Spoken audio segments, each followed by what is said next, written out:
Ladies and gentlemen, welcome back to another episode of Couple of Nukes. As always, I'm your host, Mr. Whiskey. And for those of you not listening, I'm going to describe a few things that our YouTubers are onto that y'all aren't. I woke up a little bit late, and so you can see I started to shave my beard, and then I was like, "Oh, it's interview time." So don't call it patchy. It's half shaved. I'm gonna get rid of the rest of it later. I was like, oh well. I was like, most people listen to it audio only, but now you can picture me with half. It's like the right side of my face has the beard and the left side doesn't. And my guess is laughing at me. But yeah, and in the background is a huge hint. Today's topic. It's what AI just interpreted green bacteria crawling around as, and yeah, I decided why is the bacteria green? Well, I was thinking about that green energy, not the kind that powers your house, but the kind that powers your body, aka talking about some cellulose, talking about some kale, some spinach, some bok choy, whatever it may be, because I am here with the woman who runs Brain to Belly, Yayoi. But if you didn't catch me on her show or on Facebook, the links in the description below can take you to that. But today is her spotlight, where she will be telling us all about herself, her services, and plenty more. And hopefully getting all of you unhealthy people out there healthy, you know, maybe not through your diet, but through the power of your mind. So, Ms. Yayoi, we're so glad to have you here, and please share with us some wisdom Some wisdom. or Thank you for comedy. having You can choose. Thank you very much for having me here, Mr. Whiskey.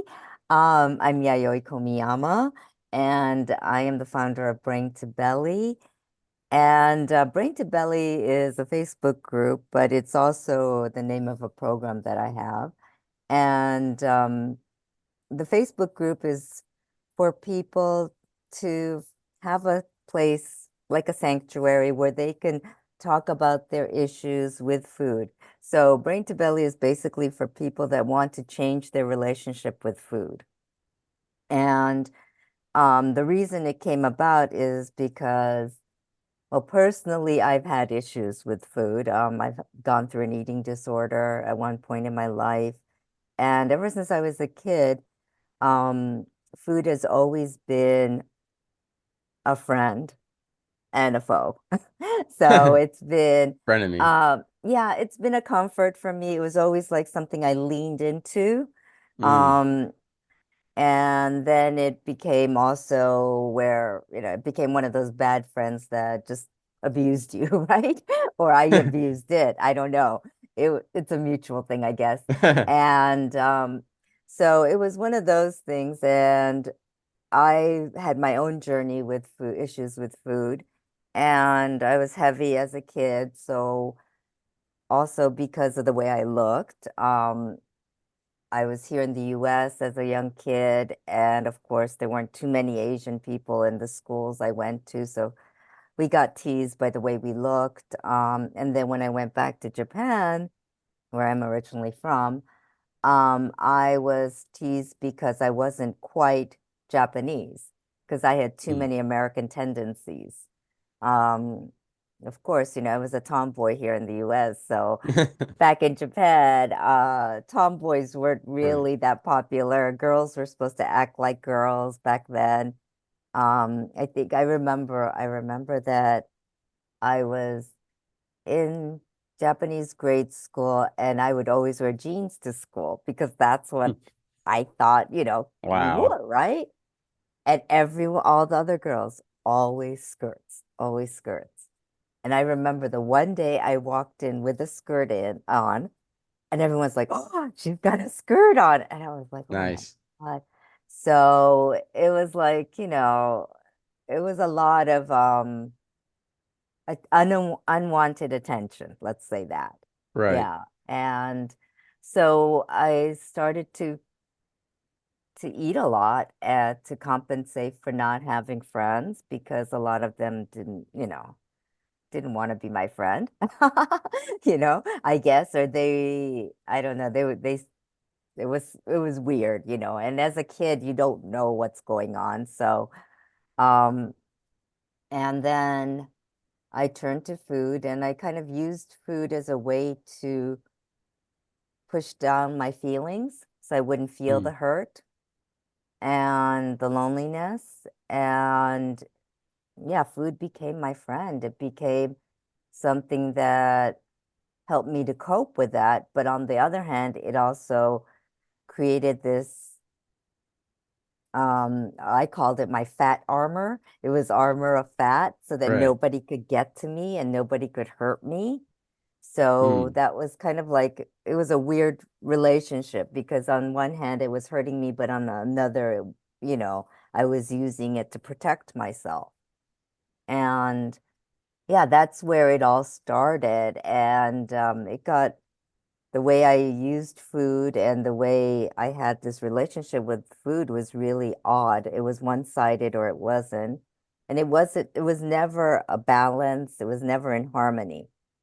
right. And eventually after, eating disorders and things like that, I had what's called, I was an exercise bulimic, which is, it's not, I was you gonna say don't I've never hear. heard that before, but Yeah, that's yeah, I can people, imagine. I couldn't throw up. Let's just say that. I was like, I couldn't do the throw up thing. So I said, okay, what other way can I purge what I eat? And it was through exercise. Well, you do what I So, do, where I eat bad and then I run 6 to 8 miles. So I'm like, I feel better now. well, yeah, that's basically what happened was I started abusing exercise.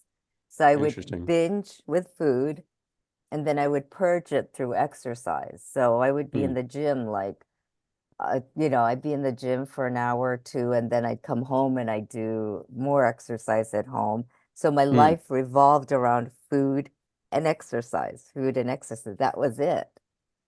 And so I was really messed up. Let's just say that.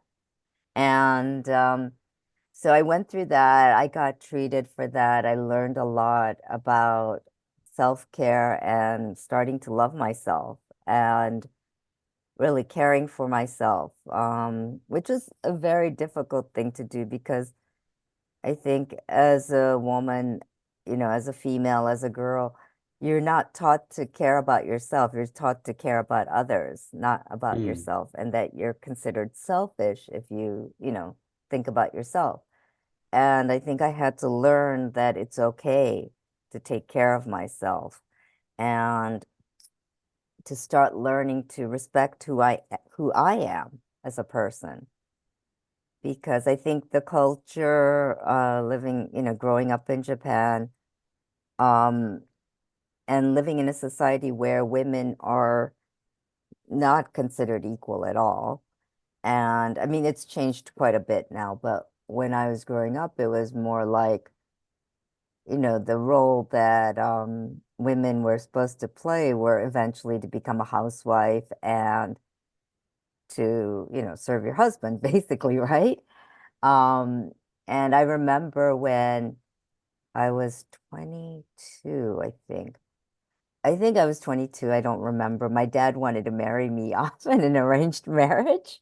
I'm serious. I'm I serious. believe it. And I'm like, crap, I don't want to do that. So I said, I'm going to go to grad school in the US.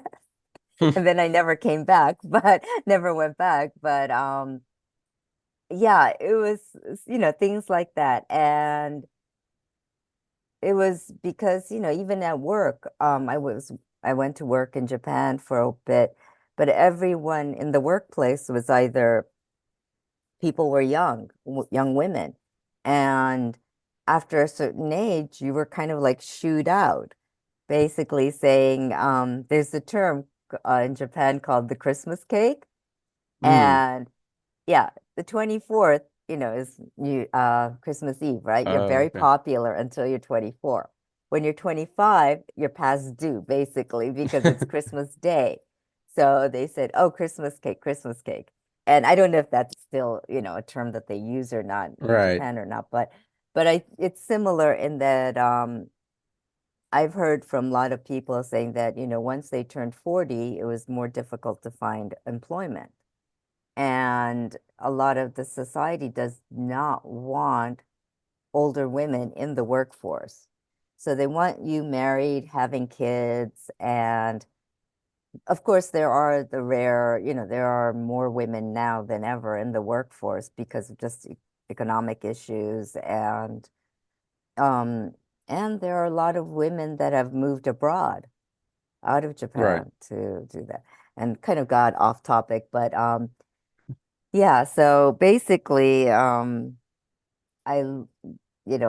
learned that I had to learn that I was a person, basically. And when you're in your 20s, you don't really know that too much, You're like, you're supposed, well, at that point, I thought, okay, my Right. thing was I wanted to go to grad school. I wanted to learn a business because I wanted to succeed in business, but I didn't know what I wanted to succeed in business for because that was just what everyone was doing. And I thought that was what I was supposed to do.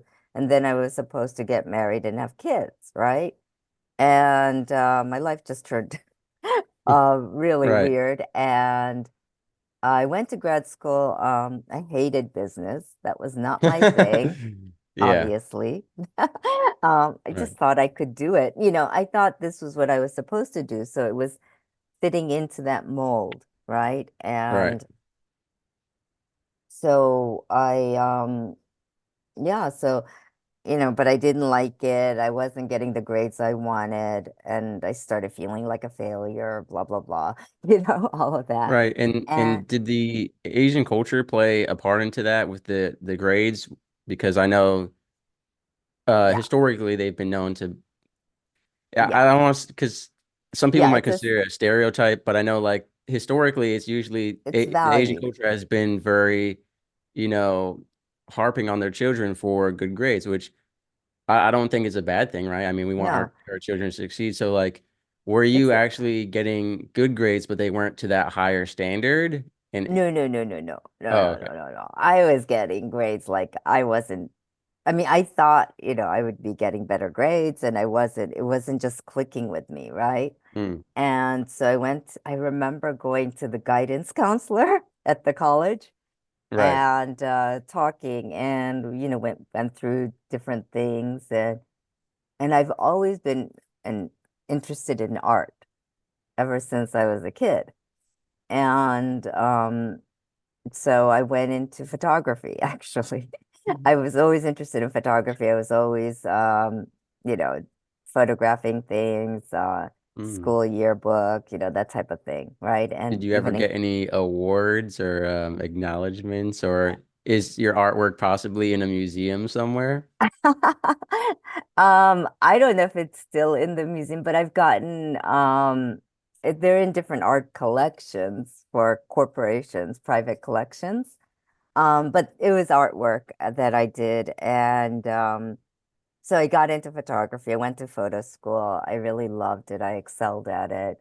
And yes, my dad would look at the grades and he would say, okay, if I had one that was everything was an A, but then no, it was like 3 point something something, right? 8 point is Right. 3.8 something. And he goes, what happened to the other point two or something? And that's like my dad, right? And Right. he goes, and I thought, but he was like, oh, why didn't you get that? And I was like, well, somebody else was a little better at that, right? And Right. but I was happy where I was, and I really loved what I was doing, and I did art photography for a while. But I've always had this thing with the food, and that was always there. And I think, and I went, I did lots of other jobs and whatnot, but the photography was always something I loved to do because I Mm, love to create. And I love the fact that photography, I can't draw. I'm not very good at drawing. Realistically, I could do abstracts. I'm good at abstracts, right. but I'm not good at depicting something exactly the same. So that's what I loved photography for. And I loved photography for the fact that you could change something, just the way you see something by angles and, Right. things like that. And I just thought it was fascinating. And that was something that I really enjoyed. And then I guess at some point I couldn't make a living off of it. So, and then at one point I did get married and then I got divorced, so I couldn't pursue the photography because Right. I had to make a living. And so it kind of went into, as became a hobby more or less. And so yeah, it's been and then throughout that whole time, um I remember that I got treated for the eating disorder and then I started, going into depression because of when I was going through the divorce or because in New York State at the time you had to live separately for a full year. You had to have separate Wow. um, homes. So yeah, we lived separately for a year. So that was like a trying year. And during that time, I think, I started working for a wellness company as a Mm. part-time thing. And that got me into the world of wellness. And because I've always been, working on myself, on my eating disorder, I went through that and I knew, learned about nutrition and exercise and all that. It just seemed to work well with this company. So I worked for them for 20 something years, took a bit of a break, and then started working for them again just recently. And but it's something that I feel very passionate about because I went through a hard period. I think while I was going through that period when going through the divorce proceedings and all that, there was a time where I was on a diet of, I always call Teddy Grahams and let's see, that tells my age. Cherry Garcia, Ben and Jerry's Cherry Garcia and Teddy Grahams, and I would mix it up, and I that would be my thing, right? That would Sounds be pretty good. it was good actually. Um, but then it would be like, oh, I want something salty, so then I would go buy like pretzels or chips or Mm. something like that. So it was like a cycle of that, and because it was such a bad habit that I got into, I was so it was so silly that I would go to separate supermarkets in my neighborhood because I didn't want them to think that I was buying it all for myself. Because I Right. remember one time I was buying a couple of those, and the person at the register said, "Oh, are you having a party?" So I was like, Uh, "Yeah, party for myself, right?" Yeah, So after that, I the was like, pity "Okay, party. yeah, I have to go to different places to buy it." So it was kind of shameful and all this. And then I started working for the wellness company, and it was what I needed for myself as well as for clients. And I guess my thing was I wanted people to be able to have a positive view of their body and what they ate and what they put in themselves, right? And that got me really interested in coaching and so I've been a coach for quite a bit now, for quite a while now. Um, let's see. And so I went to coaching school, of course, and I loved it. It was like it it was funny because we were looking through, my sister and I were looking through a catalog or something, of different school programs and whatnot. And they said something coaching for transformation. And I was like, huh, that sounds interesting. And my sister goes, yeah, I Right. think you'd be really good at it because everyone always comes to you, wants to talk to you, and you seem to listen to them and offer them, good ideas and whatnot. So she goes, I think you'd be really great at it. You should just go see what it's about. So you know how they have those what do you call trial days or Right. a Right. night to see what it's about. So I went to one of those. I fell in love with it, and I think I didn't see they had just started something, so I would miss I've already missed like a couple of classes. So I said, let me wait till the next semester. So I started the following semester, and I truly loved it, and that just really put me on the path to being a wellness coach. And I really love that because I as I say, I don't like see I could see a lot of women struggling, mostly women, but men too, struggling with their weight, struggling with health, and I don't like seeing that. I don't like seeing how some of them put themselves in these diets and starve themselves and say, and then get really emotional about not seeing the results on the scale because the scale's not always going to be accurate. And seeing that pain, I went through it, so I don't like seeing it. And I know that there's a way out of that to shift the focus.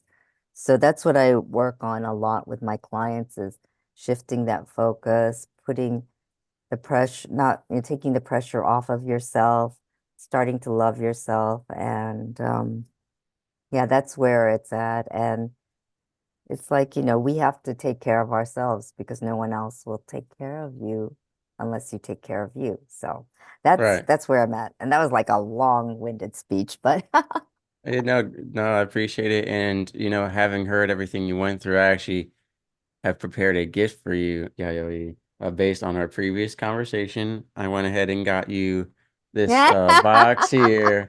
For those of you just listening, I showed Yayoi a box of M&Ms because in our last time meeting, I established how it's one of the greatest things of all time, and Yayoi unestablished that. So, she just is not a fan of M&Ms like I am. And, yeah. as we were getting ready for the interview, I had it's actually an empty box. I ate all the M&Ms, but I just wanted to show you there to get you to laugh and smile, as established before, amazing laugh and smile. So, but obviously, one of the things you were talking about is kind of how the Japanese culture affected you as a child.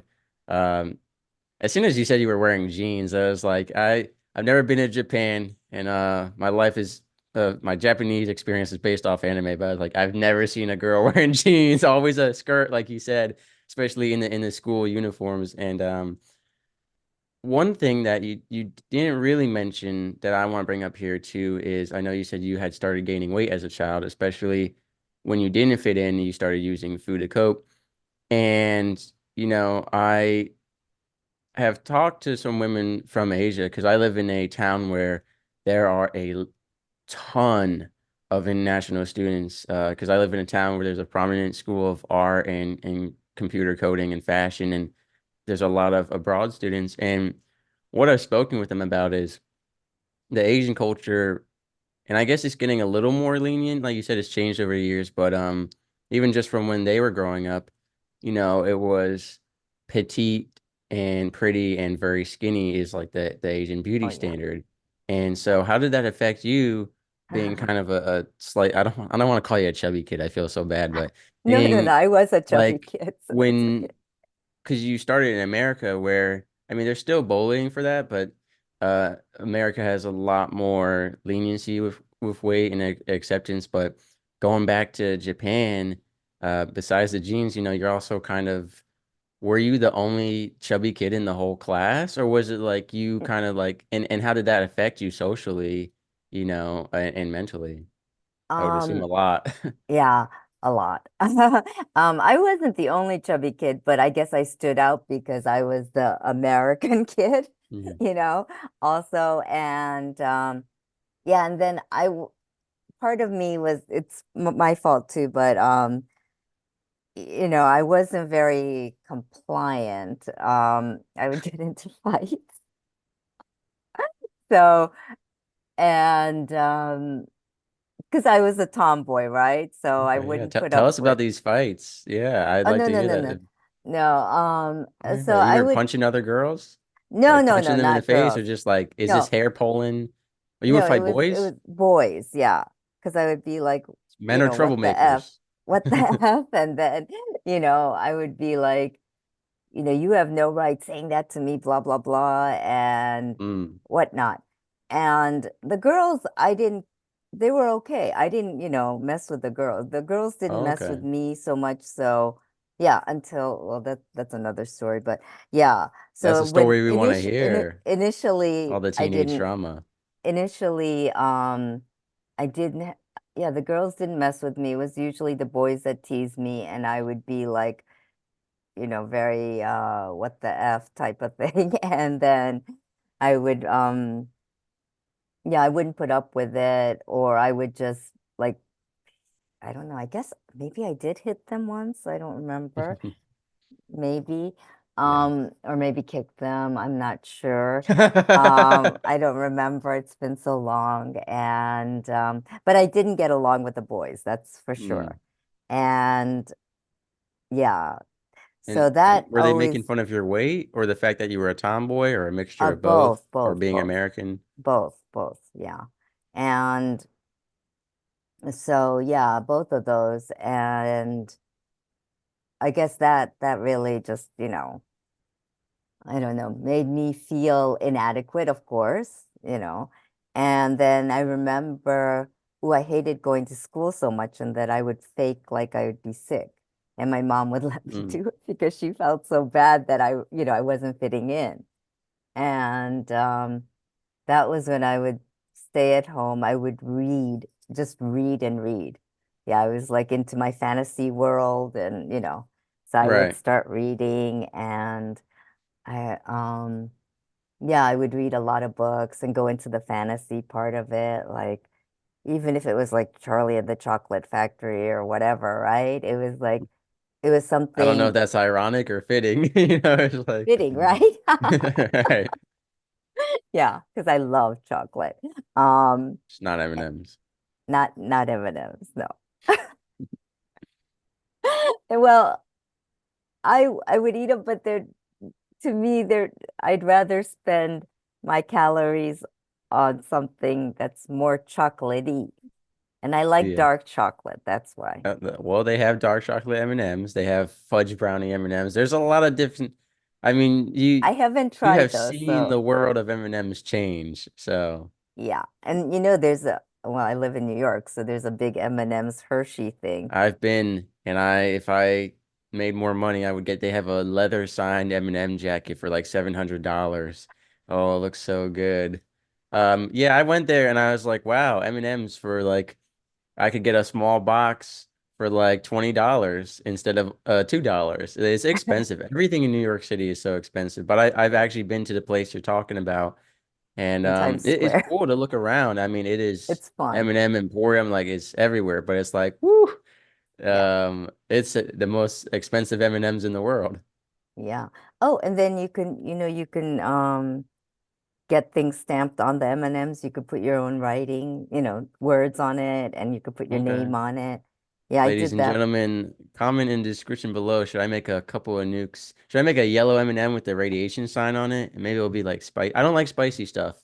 Oh, Maybe it all should right. just like maybe it'll just be poison. I don't know. It's just regular M&Ms, but you could just put different writing on it and things like Oh, that. Because cool. I did that for somebody's bridal baby shower.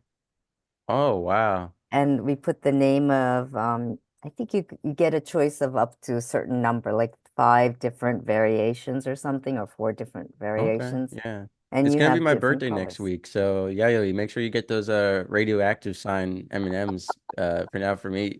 You remember my favorite type of M&M? The pretzel ones. So if you can do it on the pretzel ones, preferably, Oh, but I don't regular ones are know. fine too. Don't do it on the caramel ones. I'll stop talking to you forever. Ah, Can't with the caramel ones; they're too chewy. But I think they only do it with the regular ones. I don't okay, think they do. I can Maybe handle with the the peanut. classics.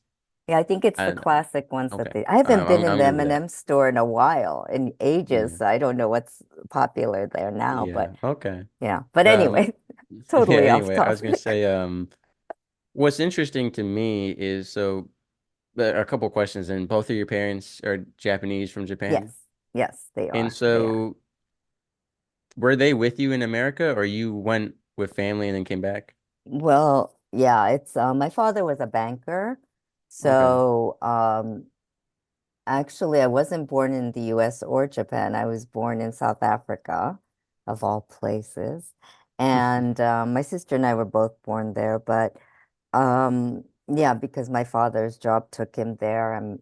So I Mm, was born in South Africa and um yeah, to two Japanese parents. And okay.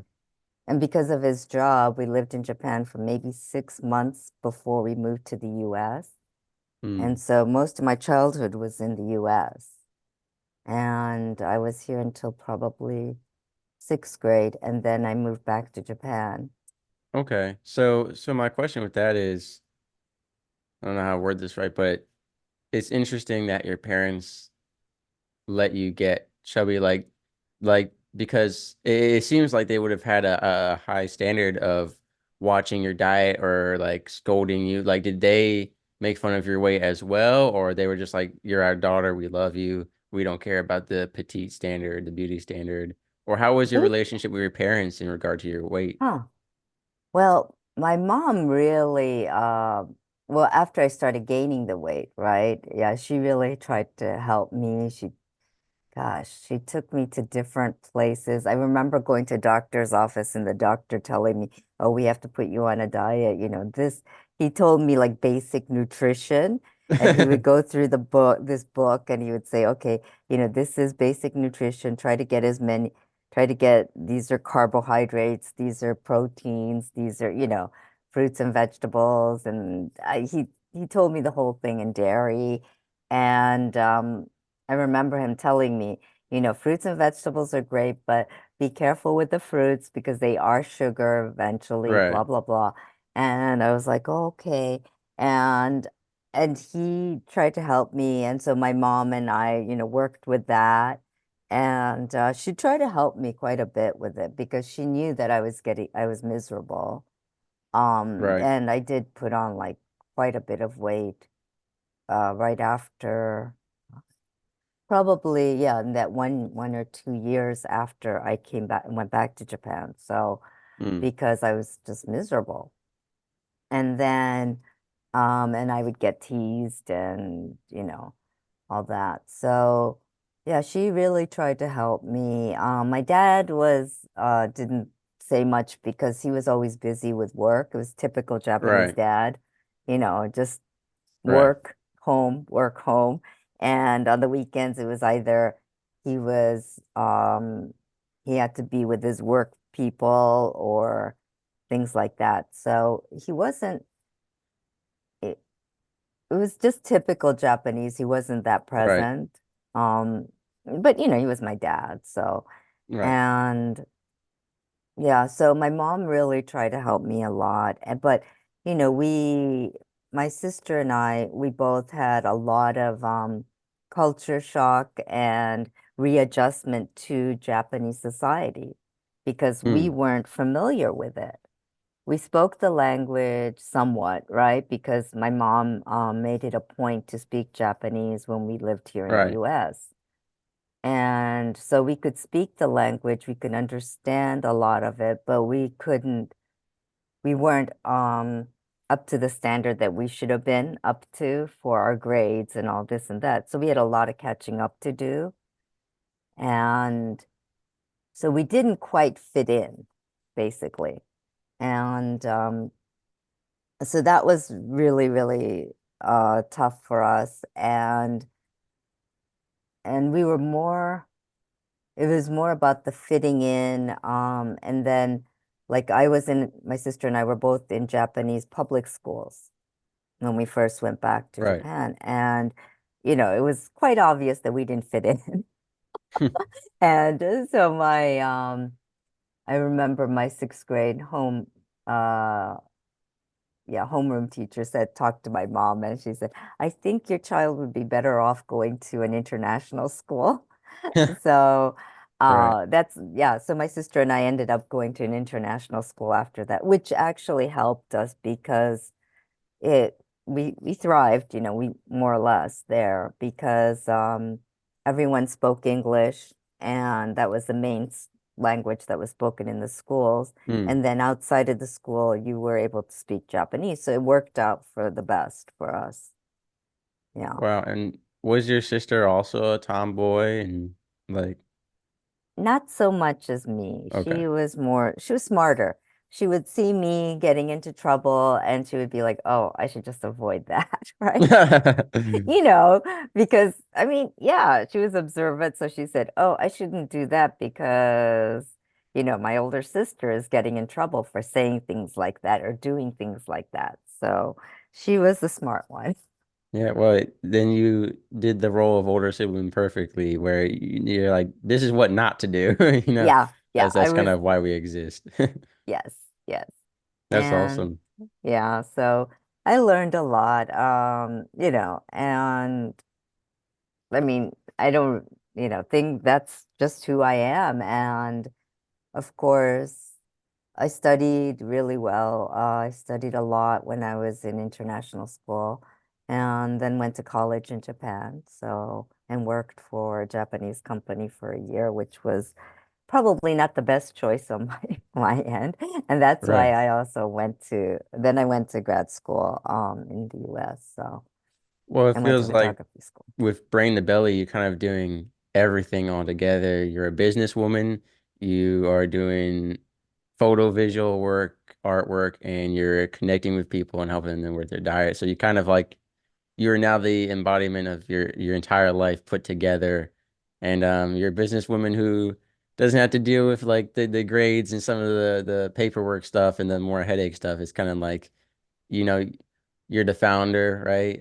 As far as I'm understanding, right? Yep, So it's yep, like yep. it's a bit different than working for a company, you know. Yeah, well, I've worked for, corporate America for a long time, and that's Best years of okay. your life.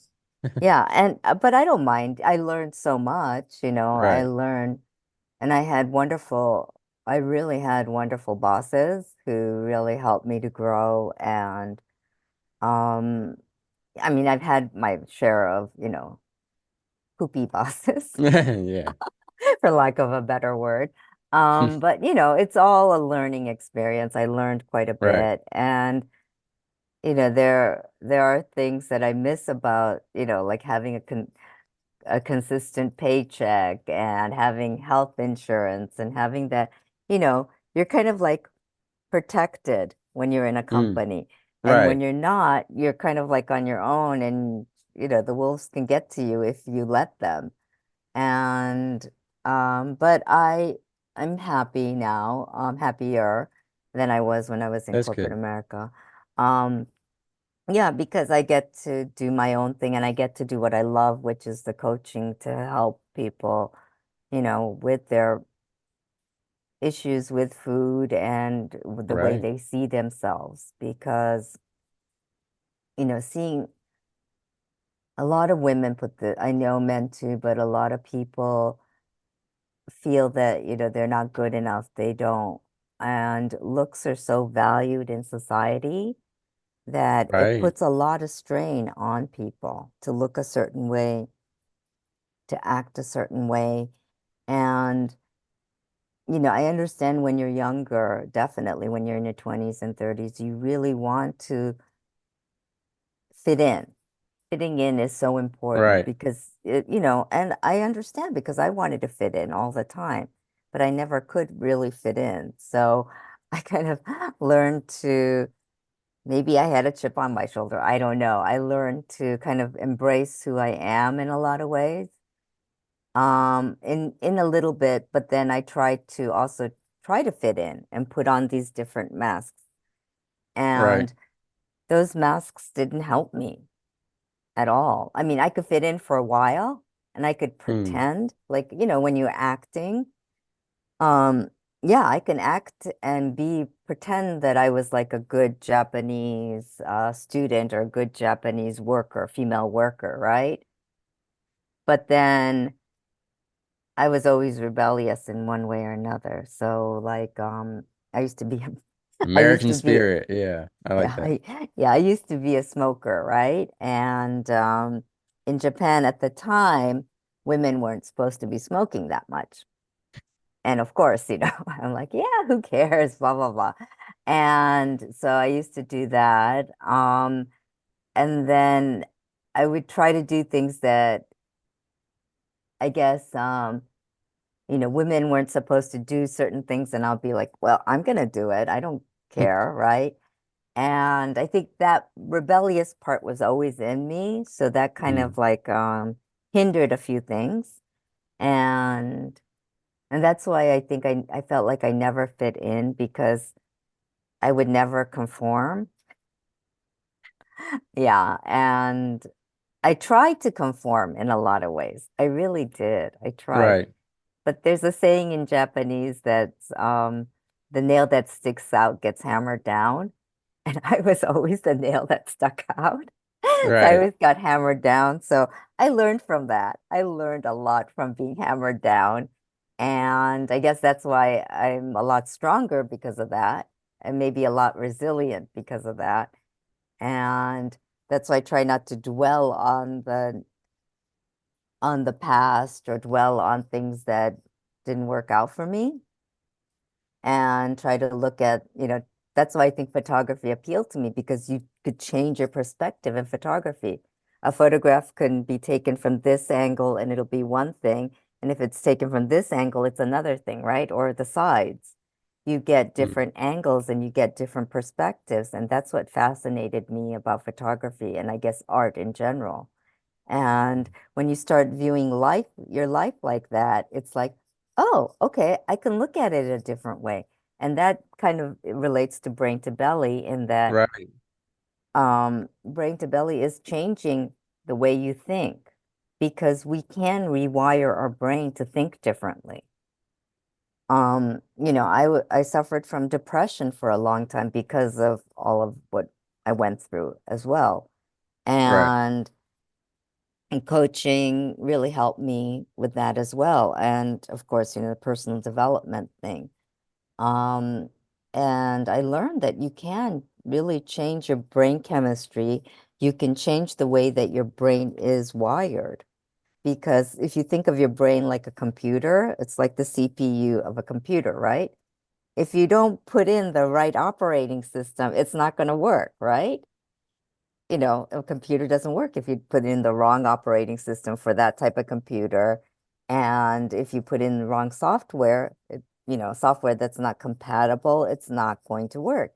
And that's Mm. kind of like my thinking with brain to belly, is that if you put in the right stuff in your thoughts, the actions you take will be more in aligned with the software that you put in, right? Kind of, or with Right. what you have. So that's kind of like what I try to do and try to teach. And that's what I teach. Yeah. Okay. And that's Perfect. what I try to coach people on, is to shift Yeah. that mindset. Yeah. So you heard it here, ladies and gentlemen. Your brain is a computer, and Bring the Belly is an amazing program that you should download today and play on your computer to help you. But yeah, we've talked a lot about your past. Great stories. Hopefully maybe off mic you'll share some more of the fighting and all that. But you know, what I want to know about now, that I'm sure our listeners want to know, is more of the present and the future. So kind of tell us about what you're doing now and Yes. then where you see yourself going with all of this. Yes. You can say, I don't know. That's a good answer too. You're like, I I don't know. know. I I'm know. trying. I know. I know where I want to go. I know what I'm doing right now is I'm building my business really.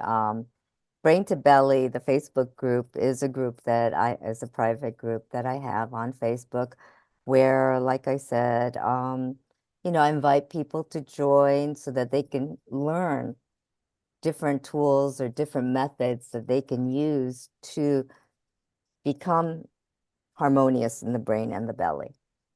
Because everything is connected, right? Your brain and your organs and everything. And I like to say that, let's say your brain, your heart, and your belly, they're all connected with hoses, let's say, like garden hoses, for example, right? If they're like that, circuits.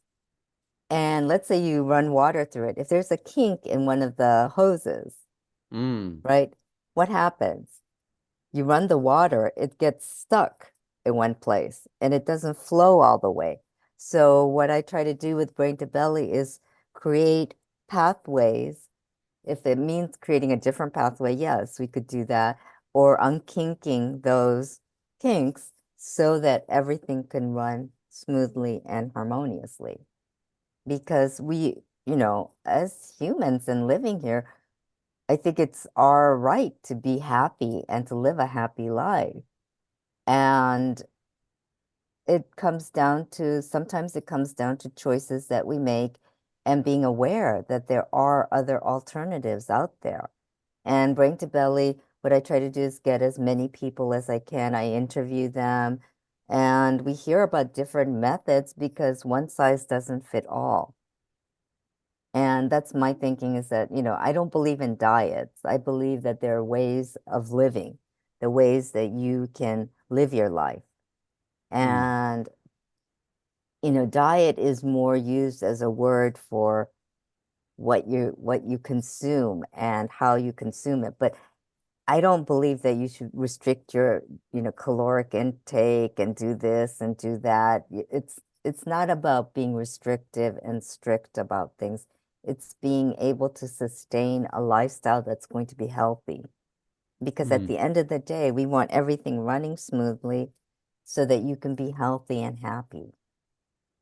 Right. And And yeah, right. And when you talked about the exercise bulimic, I actually didn't view that as too unhealthy when you said my life was about exercise and eating and eating. I was like, "Ooh, two of my favorite things, but there was no balance." And so what you're talking about is that harmony, that balance rather than diet. And I totally agree with that. And yeah. so yeah, if someone wants to have you as like a transformative coach in their life to help them create these pathways and look at these different angles that only a photographer such as yourself with pieces in museums can capture those angles for us, how do we reach out to you? Well, you can find me in the Facebook group Brain to Belly. See, Brain to Belly. Mm, And you can also find me on LinkedIn as my full name, okay. Yayoi Komiyama. And I'm also on let's see, Facebook, LinkedIn, Instagram, and I do have a YouTube channel as well that's Brain to Belly. Oh, So yeah, I didn't know about that. That's awesome. yeah, but I'm not quite sure with my YouTube thing because I'm still working on that. So, and I do have a Okay. website. It's YKO Coaching, and yes, so I do have all of that. You can get in touch with me through that, or you can get in touch with Mr. Whiskey and say, "Hey, I heard about this woman talking about Right. brain to belly. I'd love to get in touch with I'm her. gonna say Give I me, don't know who you're talking about. yeah, Never heard of yeah, her. talk about M&Ms and all Yeah. of that." I was gonna Uh, say, but I can tell you about spicy water. You know, Yes, you uh, can. I've gotten some remarks about that were people think it's stupid. They were like, that doesn't sound healthy. I was like, well, what do you know? Do you have a six pack? And so I just leave it at that. But yeah, so ladies and gentlemen, yeah, of course, all the information will be in the description below. But yeah, we're curious. So kind of like, what is your relationship with food nowadays? And what's the lifestyle you're living and what angle are you looking at it? Wow. Now I'm in harmony with it. I don't Mm, obsess about food. Like, that's good. when I was in that eating disorder part, it was like all I thought about was either eating and exercising, eating and exercising. How am I going to burn off what I ate? Were you always And hungry? Because even as much as I love food, there comes a point where it's like I'm full, like I can't think about food, it'll make me sick. But were you just like I can think about food no matter what? yeah. And then I Wow. would over, and at times I would overeat and make it so painful too. So Oof. that was another way that I was hurting myself, punishing myself with food. Um, so yeah, it was a lot of hurting myself with food and hurting myself with exercise as well. At one point, what happened was I sprained my ankle Mm. when I was exercising, and I couldn't exercise for a while. And that kind of put me into that Right. I need help thing. And that's when I sought out help. Because I always knew I had a problem, but you didn't want to admit it. You didn't want to do the upper body workouts. I know.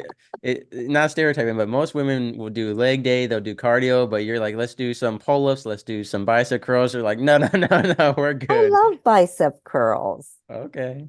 Yeah, I love those. You also wore jeans and punched boys in school, so it kind of matches the profile.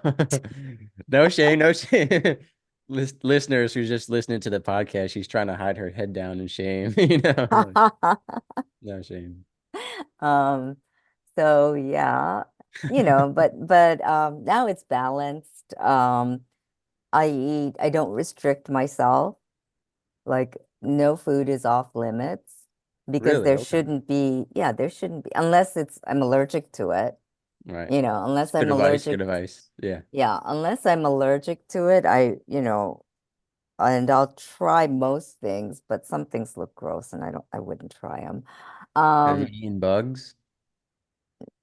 no. I've eaten some bugs. I remember in middle school we had this international like world cuisine day, and one of the people representing the Chinese culture had this bowl of bugs. Like I mean I can't, oh, I forget people just listen to the show. For those of you just listening, it's like smaller than your fingernail, and you would just eat them like Oh, M&Ms. You would just eat them, and they were like empty. They were flavorless. I tried it, of course, because it's like, I don't know. It was curious. probably to impress girls. I was like, I don't. What other reason would I have to be like, yeah, I'll eat these bugs? Like, I'm not doing it for myself. But I've seen people like, there are cultures that will eat different types of bugs, and Yeah. we I were like, mean, nothing's off limits. So I was like, well, what about the bugs? Because like, I may have not knowing it. well, yeah, yeah. I mean, my mom. That's funny you say that. My mom was eating a brownie and it broke apart a little bit, and she reached on the ground and grabbed one of the brownie crumbs to eat it. 5 second rule, and it was a ladybug, and she ate this ladybug, and she Oh said my it. God. Oh, it was one of the worst tastes in her mouth she's ever had. Like just eating this random ladybug, Ew, and ew.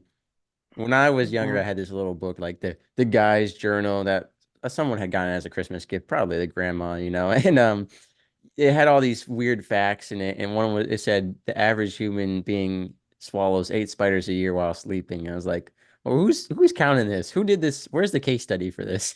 Yeah, and who had So the but when time you to said study that? accidentally, yeah, but so Um, that was interesting. I was wondering what you ate day to day, if you had like a certain diet, but it sounds like you just live life and you know how to, what kind of well, exercise you yeah. need, what kind of mindset you need, what kind I of yeah, I amount usually you eat need. healthy though. I mean, I try to get my 5 fruits and vegetables in. And Is that like a daily thing? It's a lot of fruits and vegetables. I was gonna say I get yeah, maybe five in a five year. So, servings, five oh, servings okay, of fruits okay. and vegetables a day. And then what I usually do is I don't know, the plate, you divide it in half, and half is Mm. usually fruits of veggies, right? Or Or like fruit, the food right? plate. Yeah, just a regular plate. Yeah. Oh, okay. Yeah, I just divide it, half is fruits and veggies and a Mm. quarter for protein and carbohydrates and maybe a little dairy. Okay. And, I try to keep it like that, more or less. And, I have a sweet tooth, so I like my sweets. And I think the other day I had a real hankering for I had a real hankering for ice cream, so I went out and I love, these are so good. Um, Mm. the Haagen-Dazs Magnum ice Ooh, with creams the with the, caramel on the inside. yes, that one, I that one, that I one. I I used to be an remember. ice cream salesman, and Oh, so that was the first time I tried it. I was like, "Ooh, this is good." Because I was always Team Choco Taco enthusiast, right? ah, And uh-huh, but I was like, "Let me try this Magnum one," and I was like, "Oh, this is good. This is right? good." Yeah, I Yeah. found that by accident one time, and there's a deli near my house that has them, but they don't have it all the time. So I had a hankering Right. for it. I was like, oh, I wonder if they have it. And they had two left. So I Did you bought get both both of of them. them? Yeah, I Oh, got both okay. of them. I ate one and I gave one to my friend. Oh, okay. Yeah. I said, and the ice cream truck was coming up to my street when I was heading home. And my friend was just about to go to the ice cream truck to get ice cream. So I said, wait, wait, Mm. wait, I have something for you. And I gave him Yeah. the ice cream. Yeah. But yeah, Okay.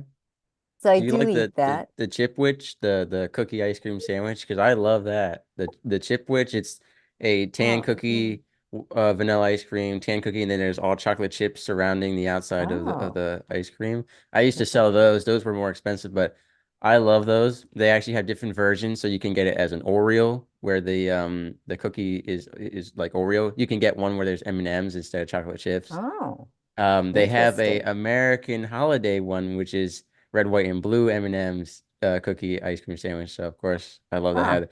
Now I have a hankering for some ice cream, and I gotta try. You mentioned that Ben and Jerry's. You said the flavor. I was like, I don't even know what that Oh, is. Um, Cherry Garcia. Jerry Garcia. It's a yeah, it's a pretty famous flavor. And it is vanilla ice cream that has bits of cherries in it, dark Yeah, cherries let's in it, see. That's and why I then don't it know has it. and it has little slivers of chocolate in it. Oh, that actually sounds pretty good. But yeah, because I know there's a Ben and Jerry's down the street. Actually, not too long ago, as the time of this recording, they did free Ben and Jerry's Day. So I went and got Oh, whatever they had. The line was down the sidewalk. It was free Ben and Jerry's at all participating locations. And oh, yeah, I okay. went. I can't remember what flavor I got now, because it's hard. Anytime I go to an ice cream store, it's always like the most difficult choice because it's like there's so many different flavors that I like. There's like I like I like pieces of brownie, but I also like cookie dough. I like cake batter. I like coconut, and it's like What's up when you your can only mood is? combine all these flavors. And I went to Florida the other day and got froyo for the first time in like a year and a half, 2 years.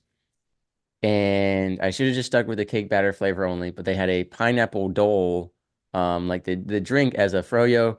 It was so strong and overpowered everything. It tasted like the pineapple juice, which is the point, but it was like the Yeah. pineapple was so strong that I couldn't taste anything else. And they had some crazy flavors. Like same with the slushies anywhere I go. They've got like chocolate covered churro, flavor ice cream. I'm like, what does that even mean? Or but usually I'll go with pina colada or coconut or anything that has like cookie dough or cake batter. But yeah, totally side rant. But like you said, ice cream is not off limits, right? If you just gotta No, change your angle and I have that's like your dairy for the chocolate. day. Yeah, that's right. That's what you No, meant when you said you have a serving of dairy. well, yeah, that's not really dairy, but that's like a treat. That's a treat. And so I balance it out. I always balance things out. So it's like we always say choose between alcohol, sweets, carbohydrates, and it's a choice. Make a choice in one I was meal. gonna Are you say gonna have I know all, how to get all three at once, but that's dangerous. I mean, I've done that before, but it's probably not the healthiest. And then so, Oh, balance it out. The next meal, have more fruits and vegetables. I was gonna say you And used to have carbonated sweets with a cigarette, so yes, I I used to think you said you tell used to have like a Diet Coke or Pepsi whenever you had a Diet cigarette, and I Coke. was like, Diet yeah, I Coke, it's remember that. I different. was It like, tastes different than Pepsi. So, well, I don't drink any brown-based sodas except for root beer or birch beer, right? Like oh, I love because root that's beer. oh yeah, in a glass bottle too. If you give me soda in a glass bottle, I'm in heaven. Like we used to have Stewart's root beer floats by my house, and they would Oh, get the orange yum. cream soda in a glass bottle. Like that's the bougie living, like the fancy, like in a can. Because I was raised in a household where soda was a treat. It was a party only. If Mm, I went to a restaurant, maybe I could get a ginger ale because that's high okay. class people soda, you know. But I was never like Coca-Cola or Pepsi enjoyer, Dr. Pibb or Mr. Pibb, whatever. They got all kinds of crazy stuff. Yeah, Now that I live down south, I just have sweet tea, which also isn't the best for you. My buddy yeah, lost his teeth to sweet tea over in Mississippi. Sweet tea and Skittles calls him yeah, his teeth. He has yeah. dentures now, but Yes, yes. And and I'm then I'm not a good very, example. I'm the super yeah. sweet tea, like extra sweet, like more people will say I had some tea on my sugar, like Oh my that kind of. God. But Yeah. yeah, one last question well, probably not, but one of the last questions would be, what is your relationship with exercise nowadays? So you were over Oh, exercising, you hurt yes, yourself, you yes. recovered. Where are you at now in your I life? I worked with a really great exercise physiologist, and she helped me to change my perspective on exercise. Um, I I remember when we I was working with her, she said to me, Do you remember when you were a kid and you just used to run around and have fun, just moving?" And Right. I was like, "Yeah," because I loved, running around and moving, climbing trees, pretending I was Spider-Man, all these things, right? Okay. Interesting. And and I used to love doing that. So and I used to love jumping up on the trampoline, jumping on the trampoline and things like that. And so she got me to look at exercise more like activity, doing things I love to do. So Mm. it was like walking, and right now I have a dog, so I walk her and I kind of run and walk with her. Also do, my I have my dumbbells in the apartment, so I use that to work out. I don't go to the gym because I hate going to the gym. And that could have Why been is that? that could be because of my ex-husband. I don't know. He was a gym rat. He would wake up at 5:30 or Oh, okay. 5 in the morning every day and go to the gym, and he'd have to Mm. get that done every day, 6 days a week, blah blah Was he blah. kind of that yell too? He was like, "Yeah, we're going to the gym," like N hoorah kind of spirit. No, he never Oh, made okay. me do it, but he made me feel guilty not going. So, Mm. or I made myself feel guilty not going. But anyway, so I kind of like still have an aversion to going to the gym. Plus, I've, I'm the typical, okay, I sign up for the gym and I never go type of person who'd waste the money and then I'd regret it. So Right. that's why I said after a while, I said, no, this is stupid. Don't join anything, right? The only thing that I did join that I used to go to a lot was yoga because I love yoga. Ooh, So I do too. I still do my Yoga is yoga. tough, ladies and gentlemen. I've said it before on Yeah, the show. It will leave you sore, especially if you've never done yoga before, because these are like muscle groups that get activated that you're like, wow, it's like, whew, this is tough. I want to start doing it once a week or once a month at least because I do compete in 5Ks and stuff, and I'm one of those athletes where I lift weights and I run, but I don't stretch and then I get yeah, injured. So you need yoga to, will force me to stretch and I do like it. And especially I've done some yoga meditation practices too, which are nice too. It's kind of yeah, those are calming great. and helps. Yeah. Yeah, and I love yoga, so I do yoga. I have and I do my weight bearing exercises while I'm walking the dog or while I'm at home, maybe watching a Netflix show or something. I'll be doing these or I'll be doing other things. And that's the way I do my activity. And Yeah. then, I'll go to I haven't been to a yoga class in a while, and I wanted to get into kickboxing because Oh, that's I good. just want to do that because it sounds like Awesome. it's fun. Right. Um, so I Well, when might you want have to your try next that. tournament, we'll definitely get you on before we'll do a pre-recording and a post-recording. Um, hopefully the post-recording isn't, black eyes and you're like crying. Hopefully it's like I won, I destroyed everyone. I tapped into my teenage self and all that rebellion, all that tomboy came out on the I guess the fighting ring wherever y'all fight. Yeah, And we'll see. We'll see if I get really, into that or not. But that's something I'm interested in. But I'm definitely I like moving my body. Um, and of course I like I go kayaking occasionally. ooh, Yeah, yeah, which I love to I do. love kayaking. Yeah. And I love hiking, that's always something I like. So, And New York's yeah, the perfect place for that. New York, New Jersey, most people don't realize how mountainous it is. They just think of the cities in New Jersey and New York City. But having grown up in New Jersey, 40 minutes south of New York, I used to hike all the time. There was a yeah. 1,200-foot mountain near my backyard with an abandoned castle at the top where you could see all of New York City. In Oh, fact, wow. one of my books take place there. But anyway, a little tease. But yeah, I love hiking and people don't realize how much work it is. And I And want to it's get into rock fun. climbing, which is like a step up from that. And I'd like to try that, but I'm just a it's little worried because I'm a little scared of heights. And that I yeah, might be able to climb up, but then getting down, I might you be can't like get back down. terrified. Yeah, that kind of sounds like me. So, Yeah. um, but yeah, those are things I'd like to try. And I just like, I'm curious. I like to go out in nature. I love Mm. taking walks in the park, definitely. Okay. And I love swimming. Okay, Yeah. that's great.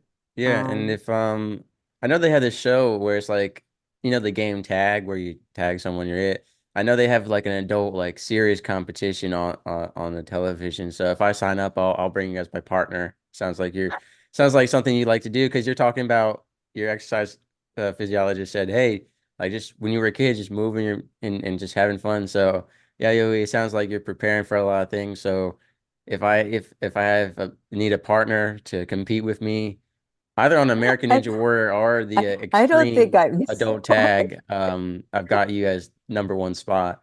And then I don't have too many backups, so don't let me down here. I don't think Start so. training. Yeah. I gotta really train that. But I just Yeah. like to move. And sometimes I'll just get in the mood like to listen to music and I'll just start dancing. Ooh, Oh, and somebody is here to my front door. So I'm okay. gonna have to let them in. Well, actually, I mean, this is perfect. You've already said where to Okay. find you and everything, so we will let you go, ladies and Thank gentlemen, you. Ms. Yayoi. Thank you.